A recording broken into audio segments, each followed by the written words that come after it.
actually like to feel and to believe and to kind of bring to your everyday life. And I'm going to share some of the ways that it changed me and some of the things that I learned. And I don't think any of the sort of lessons embedded in those comments are going to be like totally new ideas. I don't have secrets to reveal. I wish I did. But I'm going to share them anyway because I think that it's still worth kind of propping them up.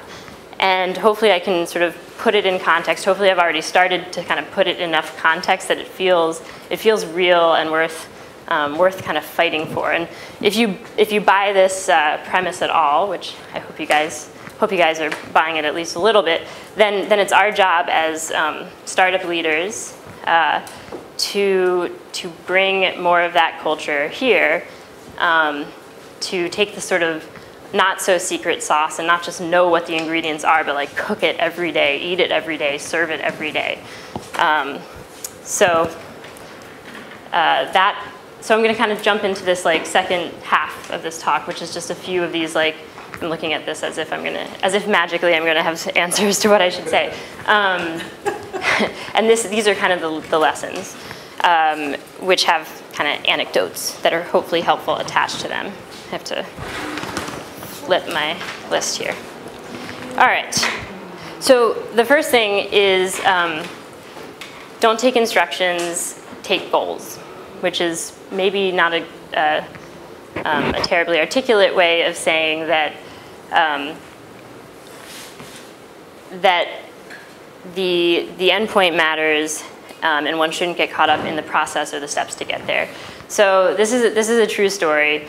About 2 years into my career at Google, I still felt like a pretty junior person. I mean, 2 years is actually, at least in 2009, 2 years was like kind of a long time to have been at Google. But I was still a kid. I didn't know what I was doing. I'd been in individual contributor roles.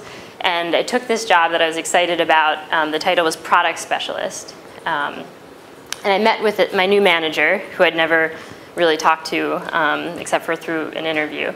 And I sat down with him, and the premise was like, let's talk about what your job is, because it was this totally roughly defined thing. There was never any kind of external job posting. It felt like getting closer to product, and that interested me because I'd been in sort of service roles previously. So take this role, we sit down, and he looks at me, his name was Ian, and he says, so your job is to make sure that DFP was the name of the product, that it is successful in the market.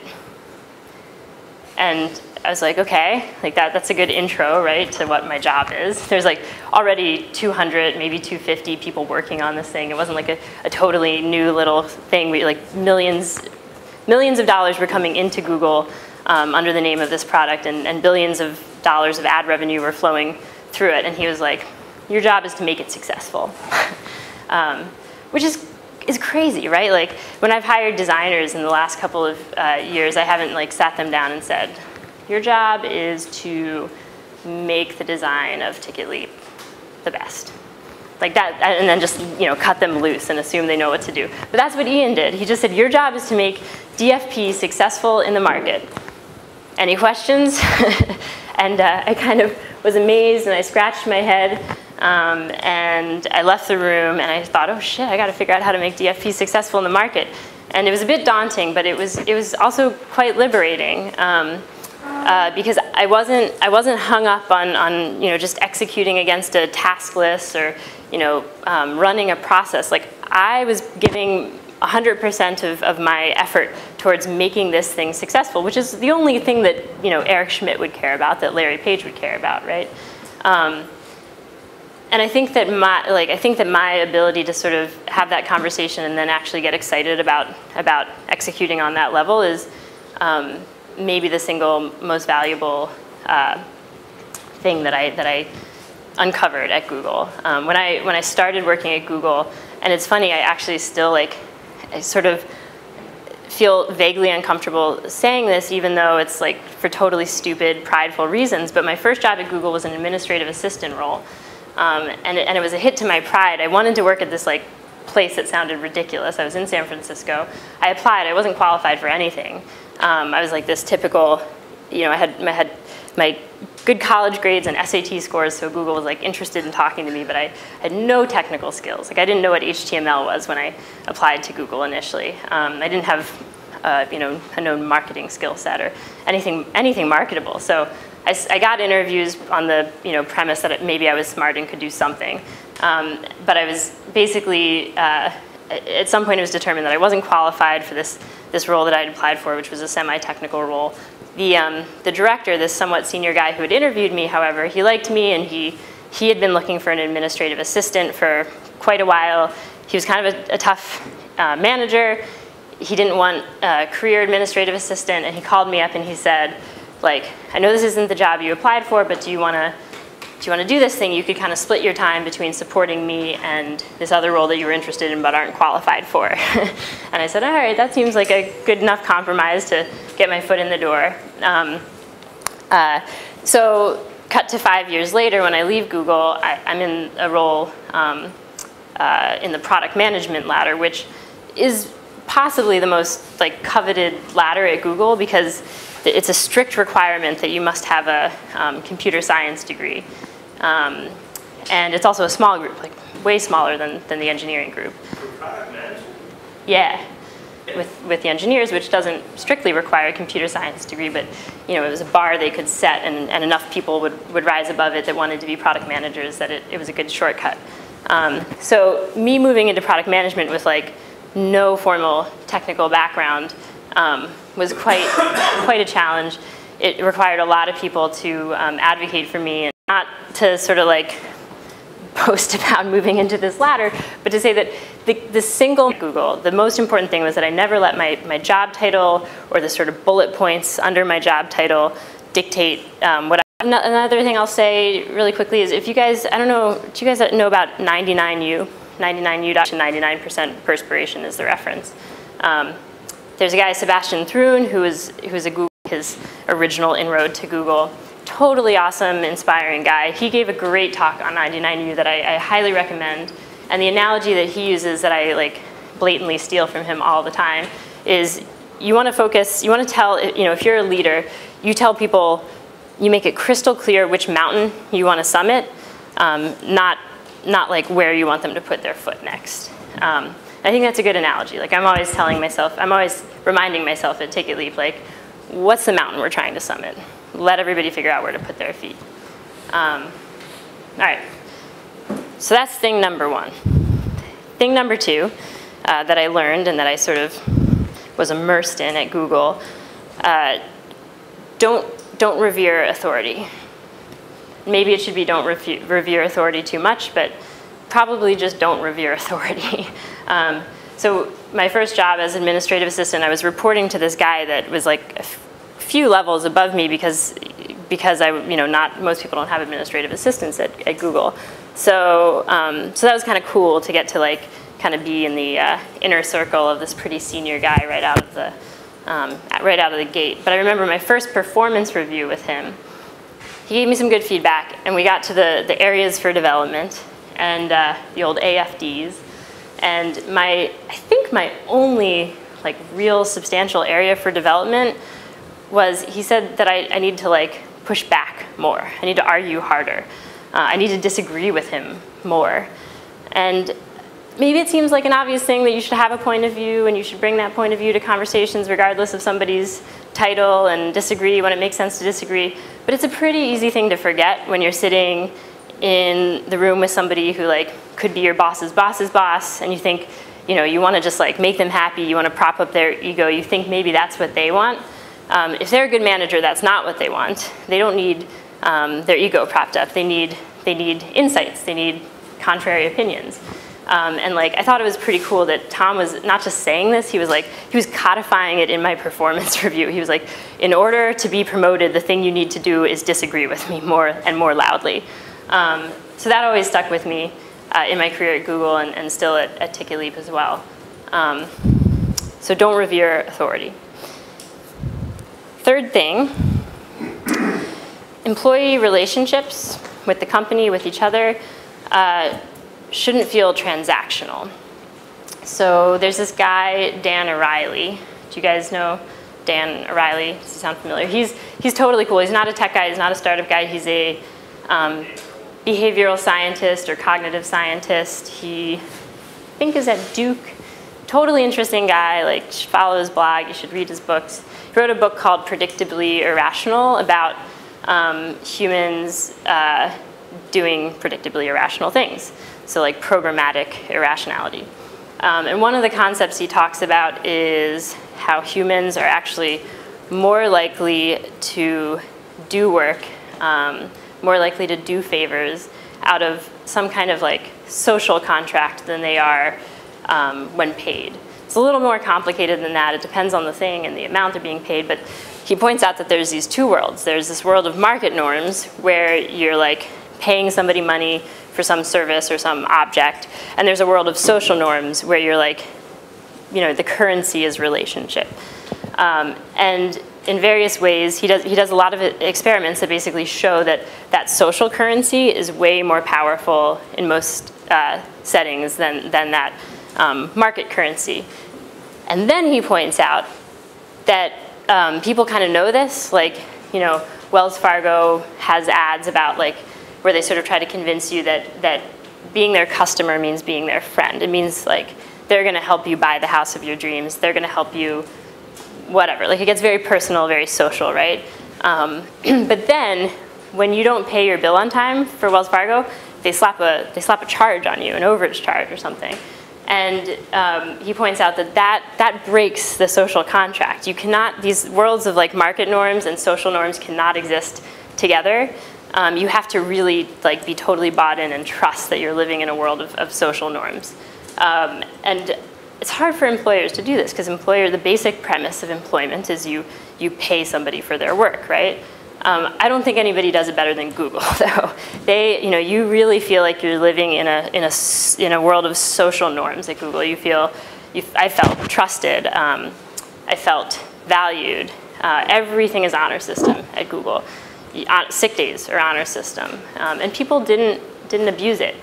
And I think it's because people really did, for the most part, I'm sure there are exceptions, but people really did like view their relationship to Google as existing in the world of social norms. And I think it was a mutually beneficial relationship for the employees and for Google. So that's thing number 3. 2 more. 4 is that no big idea should ever be written off. And this is maybe like the most kind of obvious thing, perhaps, because Google does these things like build self-driving cars, which, at the time when that was announced, it felt like maybe it was like a late April Fool's joke or something, like self-driving cars. It's starting to feel like normal enough now, a couple of years later, that it's like, yeah, at some point we're all going to have self-driving cars, right? But it took somebody like saying like, in a room 10 years before it could feel normal, like, what if we made these like things that could actually drive themselves? And it would be very easy to laugh at such an idea or to write it off. But at Google, like, it wasn't a culture where you laughed at these ideas. You said, yeah, what if we did it this way? And maybe you never build the self-driving cars. Like, maybe that's not what's in your view. But it certainly changes the sort of feel of the conversation and the culture of the company. If people feel like they can put these like ridiculous, high-aiming, moonshot ideas out there and actually like have people excited and sort of playing off their ideas as opposed to like, laughing at them. And we would get these like emails talking about these crazy things probably once a month, and it's like you can know that people out there are working on self-driving cars, but to have it sort of like thrust on you culturally is, I think, really valuable. It just like reminds people to be excited about big, tricky ideas. All right, so the last thing I'm going to mention is, and this is kind of a wordy one, but if you're not pushing back, push forward, and push forward with all of your might. So I don't know if this is like an NDA thing or not, but I'm going to assume it's not. We got this great email when Larry Page took over as CEO from Eric Schmidt a few years ago now. We got this totally awesome email. I thought it was a totally awesome email from him. He said, okay, guys, like, we're going to move fast. Part of my sort of regime is about like moving fast and moving decisively. And here's how we're going to do it. If you see something, anything at Google that's going on that you don't like, that you don't believe in, like you really object to it, you're gonna escalate it. You're gonna tell your manager or the manager of that product, and you're gonna like complain loudly. You're gonna feel empowered to express your opinion and to express it with great conviction, and to convince whoever is in charge not to move in that direction. If they convince you like that it's the right direction, great. If not, you're gonna escalate it to their manager, and you're gonna do the same thing. You're gonna convince their manager that it's not a good direction. You're gonna fight hard. You're gonna feel personally empowered by me, Larry Page, your CEO, to like shout, to raise the flag. If you're not satisfied with their answer, you're gonna escalate it to their manager, and you're gonna do this until you're in my office telling me that our company is making a stupid decision. He's like, this is not a choice, this is an obligation. Like I'm telling you as my employee, this is what you are required to do now. If at any point in that chain you think like, maybe I'm not right, like actually I think I was missing some pieces here, like I get it now, this is the right direction, good, like move in that direction. And move in that direction with 100% of you. Like you're not allowed to kind of stand with like 1 foot on shore, 1 foot on the boat, and sort of like roll your eyes and like kind of hold the boat back, or to like kind of paddle to the side. Like either you're arguing or you're pulling as hard as you can in the direction we're going. And I think this one is huge. It was well articulated at this, sort of this moment in time by Larry, but it's huge because startups are just like, they're low probability ventures. It's very, very hard to succeed. Your chances of failing are higher than your chances of succeeding. And without everybody pulling, if you have X smart brains in your company, whether it's three people or 20,000 people in the case of Google, like higher percentage, it's gonna be very hard to succeed if you don't have all of those brains pulling in the same direction. Like if you have anybody, like moving the boat this way, the chances that you get to shore are just that much less. And I think that's true, sort of to like close this, I guess. I think that's true for everything that I've mentioned. Like they can feel like kind of soft cultural things. They are cultural things. But when you're in a startup and just like succeeding is just a low probability outcome, you need all of these things firing in your favor. You can't afford to let employees like not raise the flag if something is being missed. You can't afford to like have them just sort of be, respecting the authority and not disagreeing. You need all brains firing hard in the same direction. And I think that's critical. I think that's often the difference between success and failure for a startup. So the good news is that all of these things that I've been talking about are entirely within our control. Like in Westchester, Pennsylvania, in Philly, we are not reliant on new technology or a new investor coming to town to feel and to live and to preach and to practice these things. They're entirely within our control. All we have to do is like continue building the companies that we believe are the right kind of companies to build and the right kind of environments to be in. And none of this is to suggest that it's not already happening. I think it is happening. I think there's quite a bit of momentum building, and I think that kudos to everybody in this room. You're probably a part of that momentum. Certainly Walnut Street Labs is a part of that momentum. So I hope, if nothing else, it's just a little bit of encouragement to continue along that path, to keep cooking up the not-so-secret sauce and feeding it with pride and confidence, and making Philly a place where maybe 5 years from now, nobody wants to start their talk by making the argument that you have a lower probability of success than you do in Palo Alto, California. So that's it. Happy to take questions. Amen to that.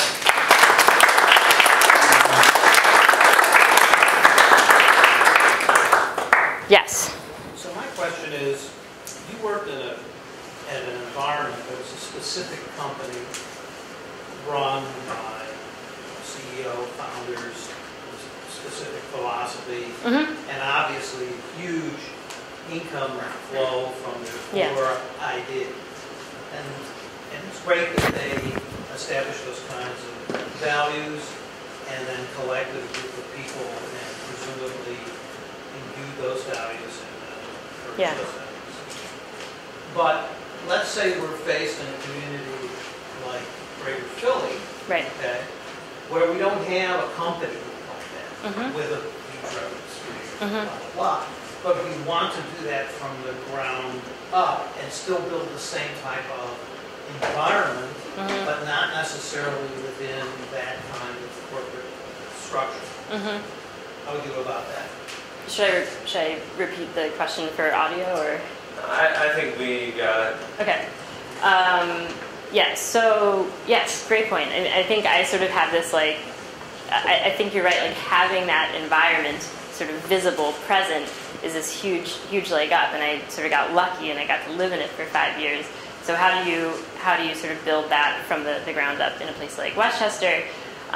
One thing to remember is that Google built it from the ground up. I mean, they had some people that came before them, but it started somewhere. It was, you know, humans made this thing. Humans like changed how we do business and how we think of problem solving and how we run startups and corporations. So I think just like, I don't know, I think feeling empowered, feeling confident, like remembering to kind of like trust in these things, remembering that it's okay to be a bit like single-minded and stubborn. I was talking to a friend a couple weekends ago. We were talking about Elon Musk. I'm a big fan of Elon Musk, and my friend is like a car junkie, and he was saying, you know, sort of like remarking on Elon Musk's ego, like what an egotistical guy. Like he's great, but he's like telling everybody that his car is like, he's just arguing with everybody. There's no diplomacy. And I was like, ego doesn't feel like the right word to me, because he's right. Like he just believes strongly in something. And I do think it sometimes can feel like ego, but there's a thin line between just like ego and pride. And I think if you have a ton of ego and pride, it's actually really hard to succeed in an environment like this, because you need to be able to like decide that you're wrong, like kill a project, move in a different direction, no matter how senior the person that suggested it is. But just like having that sort of belief and remembering that like crazy big things happen, I don't know, like hopefully that helps like spur it a little bit. I don't think it's about having the money to like buy lunch for people. I think it's more about like the values and the belief and the confidence. Right, but my question was, they're able to do this not just because they have the money. Yeah. They've set up a particular structure. So maybe it's a classical structure in the sense that it's a company. Okay. It's a public company, that sort of thing, and they have revenues from that company to do that. But if you were to do that here in Philly, okay, and assuming you weren't going to use that corporate structure, one company, okay, how would you structure things to encourage that attitude? So you pick the attitude, let's assume that's correct. Right. All right. But now you have to create something. They created Google to do this. Yeah. What would you create to do that? I'm not sure I know what you mean by structure. Right. Today, it's your. I'm Larry Page for the moment. Yeah. And it's your job to go to Philadelphia. Yeah. And make this happen in Philadelphia. Okay. Exactly as Philadelphia is today. Okay. So I've just given you your call. What are you going to do? I'm gonna change the strategy and culture of Ticketleap. I don't know. I mean, I don't know if there's like a recipe for building are we talking about specifically building a non-corporation or building a corporation but starting from scratch? I'm leaving it up to you. Okay. I said, here you go. Yeah. Your job is to go to Philadelphia. This is your goal. Yeah. It's not to do Ticketleap per se. That might be bad. Right. It's your goal to go to Philadelphia and create something the great. type of environment that we have at Google, but not Google. Yeah. Yeah. All right. He's been doing for the whole to everybody for 6 weeks. So. No, it's good.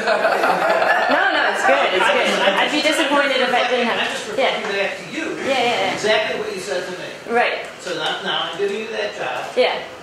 Well, I'm not going to tell you where to put your feet, right? No, I'm not asking you to instruct me. Yeah.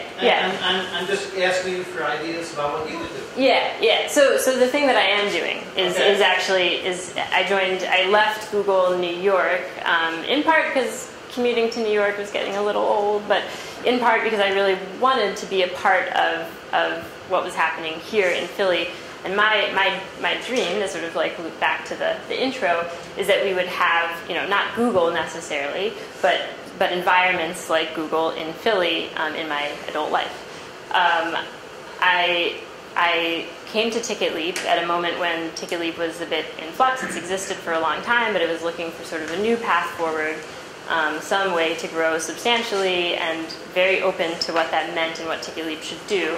And so I've been lucky enough to spend the last 16 months working with Tim, my CEO, to kind of figure out what that is. Like, what would be a great, exciting, behavior-changing thing, world-changing thing that Ticketleap could do. We've been toiling away at that as best we can with a group of 27 people and high hopes. I think that the next thing that I would do, hopefully that gets to some satisfactory endpoint, I think the next thing that I would do is probably build something from the ground up, hopefully with somebody that I already trusted and liked working with, like Tim. It's a pretty intimidating thing to do, for sure. But I don't know, I've certainly been energized by being part of a community where it feels, it actually feels like a community. Because that's the downside. I will say that there are things that I did not, there are things that I prefer about being in Philly, aside from it being my sort of hometown, to being in New York or being in California. And one of them is that you can actually feel the community. Like, you actually know people in the room if you go to a tech event in Philly. So I think that we can like drift off of that a little bit and start some cool stuff, and we're gonna have to do it 100 times before something succeeds enough. But we're getting there, and we're shipping some companies that succeed out to New York. I think in the next 5 years, I hope in the next 5 years, we'll have some companies that succeed that won't ship out to New York. And I hope I'm a part of that, and I hope you guys are part of that.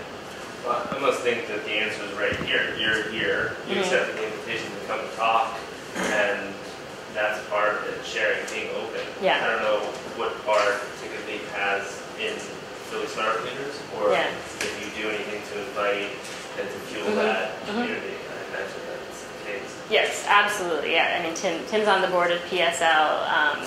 I end up, just because of proximity, I end up speaking a lot of Wharton things, Wharton workshops, a little bit of a different world, but there's like a tech club at Wharton that wants to be a part of this tech community. I didn't even know, 3 months ago that I'm embarrassed to say I didn't know Walnut Street Labs existed. Now I'm like an advocate for Walnut Street Labs. So yeah, I think we need to like get this keep this momentum moving, and I definitely feel it, and I have the ability as a little bit of an outsider coming into Philly to some extent, compared to maybe some of us in the room, to say a little bit objectively that I see it and I feel it happening in Philly. I think you posit one crucial thing, is that loneliness that you feel, that if you could get rid of that, then momentum starts picking up. So if you have more clubhouses like this, or if knowledge is shared, and I think that you spur innovation. Out there, it's kind of normal to be that ridiculous, but I think that it's just culture, really. Yeah, I mean, it's just culture, right? And culture it's a different culture here than it is in Silicon Valley. So what it comes down to is how do you cultivate that culture here, and that's, I think, what we're doing. Yeah. Yeah, I'm trying to get the university to kind of just relax. But in what way are they not relaxed? Well, I feel like there's still, the graphic design department is over here, and the computer science department is over there. It's like, well, you guys come together. That's called the internet. Right. So I'm a little sarcastic. I also went there, but I feel like there needs to be. When I came up with the name, the word lab is what's in here. Yeah. We got a little town with 20,000 people, and we got a university. If you want to do something, you can do it. It's like a little bit of everything. You should be able to launch and get the feedback. So I'd like to see them, I think we're moving in the right direction where they're going to do more stuff with us and outside of the box things. But I do think having like a great success in Philly is a key piece. I think it just empowers, it gives everybody a little bit of hope and persistence. And we've had like successes, but maybe not the great success that does that. From your experience, what do you think keeps a company from becoming very insular? And gives it an impetus from the outside world? What is that connection or relation like? Yeah, I think being insular is largely a function of necessity. I would say Google is totally insular, so I didn't experience a large company doing that well. Like I at some point I had like a Twitter account with a lot of followers because like Matt Cutts tweeted at me a few times, and so all these SEOs followed me, and I just like I didn't have time for it. Like I didn't realize that there was this like world of interesting stuff happening outside of Google. I felt like I was in the middle of the world of interesting stuff, which was this totally like lame way to think of the universe. But you could do that at Google because like you were getting emails about self-driving cars, and you're like, that's pretty cool. So at Ticketleap, like I don't feel that at all. I feel like we will sort of live and die by our connectedness to the rest of the world, to the rest of the community. We need to look outside of our group of 27 for inspiration and for role models. And so I think it's really just a matter of necessity. I don't know, there might be a way to avoid it if you become a 20,000 person company, but I don't know what it is. I would also say that I think we've had a lot of success actually in this area. It's just not covered to the same degree that companies in Silicon Valley are covered. You have GSI Commerce and King of Prussia, which was basically their back-end powers almost every big e-commerce store on the internet. Right in King of Prussia, we have a company called ThingWorks that is built the Internet of Things. It was one of the first companies to build or to kind of jump into that realm.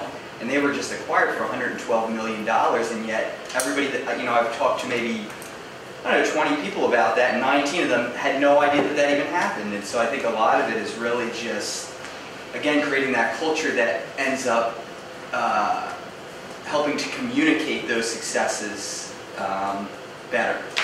Yeah, right? Because I think it's not like promoted. It's like these great things happen, and then nobody knows about it. Our local gets lost. newspaper is printing press releases for news. I saw them 19 times. Not that I need them, but you got technically Philly. They covered us. That was great, and they're exploding. They're producing a lot of content. I feel like it's just a shifting of media, and like as I said, if you cover those, then the region becomes more interesting. And it becomes more interesting to people outside the region as well, because then they see that all these great things are happening here, because people that live here don't know that they're happening.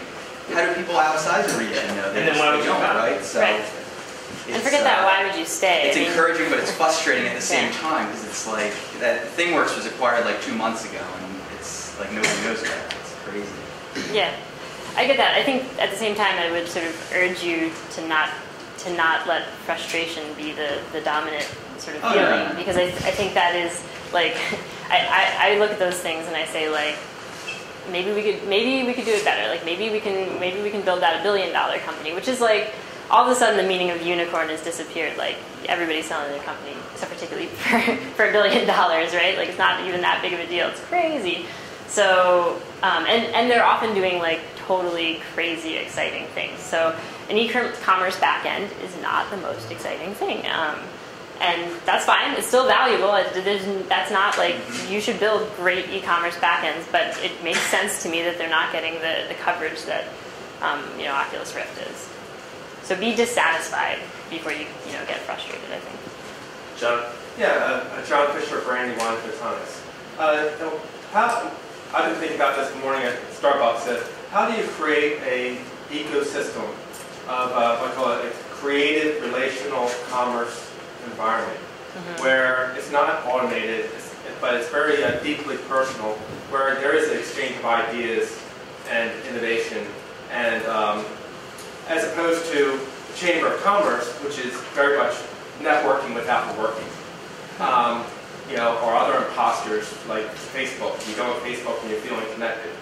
But my hypothesis is that a creative relational commerce environment ecosystem is the key to getting a tech incubator up. And are there resources or big brothers that are willing to help pull Westchester up, give us a hand up the mountain that have done it before, and are there other tech incubators that can teach us how to do it, but still take advantage of the community of Philadelphia?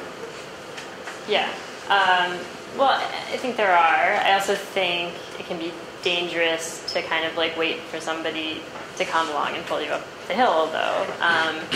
I'm not to be like too binary about it or to oversimplify it, but I think like waiting on anything or anybody is like part of is a great like reason not to move forward. We actually do have a good number of resources in this area. Like First Round Capital is like, you know, one of the best VCs in the country. Josh Koppelman is like such a great advocate for Philadelphia. We have this great pool of smart people graduating from our universities. Like the core sort of logistical ingredients are close enough, and like even if they were in California, like there's no reason that you can't call on somebody in California and enlist them the same way that you know, one of the great I think most interesting successes of the last 6 months and that I've been tracking is Slack. Have you guys familiar with Slack? So like Slack is based in Vancouver. They have the advantage of having a founder who sold a company to Yahoo for a lot of money. But this guy just like, I don't know, I don't think that's the reason why they're succeeding. I think the reason why they're succeeding is because they're just like focused and driven and not letting anything get in their way, and they're hungry, and being in Vancouver is not like is not an excuse for anything. So. But they just raised like $40 million, and the founder said that you don't even need it. Yeah. So. We're big fans of Slack here at Walnut Street. Oh yeah. But he should turn around and give that money back to. To you. Now, I think there is a lot of follow-on capital flows that way, and we do need a big success in this area. Who's, aside from Ticketleap, who's the other, what's the big story in the next 12 months? It's a good question. I think Curalate's on a good path. You guys know Curalate. They, I also am just like very aware of them because they're in our building, but they seem to be getting a lot of traction, and they're growing really fast. I was just talking with the CEO of Sidecar. They're also growing super, super fast. They might change their name because something called Sidecar already exists. But they're somebody I'd keep an eye on. RJ Metrics is an interesting example of a bootstrapped company that's like pretty boring, really. I mean, I love RJ Metrics. I love Bob's a Friend, but like they're making metrics for businesses. They're not even like an e-commerce backend. They're like helping e-commerce companies like read their metrics. But they're doing a great job. They're hungry. They're driven. They did raise money, but they kind of got initial traction as a totally bootstrapped company with smart people with a strong belief. So, those are some. Walnut Street Labs, of course. I didn't want to state the obvious, Chris. Well, you don't even know. It's totally top secret. No, actually, that's one thing that we encounter a lot here is people with ideas but don't want to share them. And we always say, you just got to talk about it. Spill the beans. Like, It's funny because if it's like their first startup idea, like they never, like you have to go through the, well, I want you to sign an NDA and this and that and the other thing. But if it's like, by the time they get to like their second or their third idea, and the previous two obviously usually didn't work out, then it's like, all right, here's what I'm trying to do. Give me some feedback, right? Without any of that. Yeah, I gave a talk at Philly Tech Week in which I basically argued that your idea is worth nothing. Your execution is worth something. Like, there's no such thing as a good idea for a tech startup. Like, lots of things have been tried by 10 times, and one time they succeed, and the other 10 times they fail. And some of it feels like it amounts to luck, but it's definitely luck that people make, and lining up all the things just right, the timing, every decision is results in this like, cumulative ball of good decisions, and the thing gets traction and it takes off. But ideas are worthless. Execution is everything. All right. Well, we'll be hanging around for a couple of minutes if you have any other questions. Beah, but thank you for coming. Thank you, guys. Thanks. I forgot to say it earlier, but Ticketleap, for anybody who is not already doesn't already have a wonderful job here at Walnut Street Labs, Ticketleap is hiring a developer, so if you are that person or know somebody who might be interested, definitely come talk to me. What kind? A full stack. We just want somebody awesome. We need somebody who can work with databases, not just somebody who can write JavaScript, but No particular area of specialty, no language required, just smart developer. And is that on your site?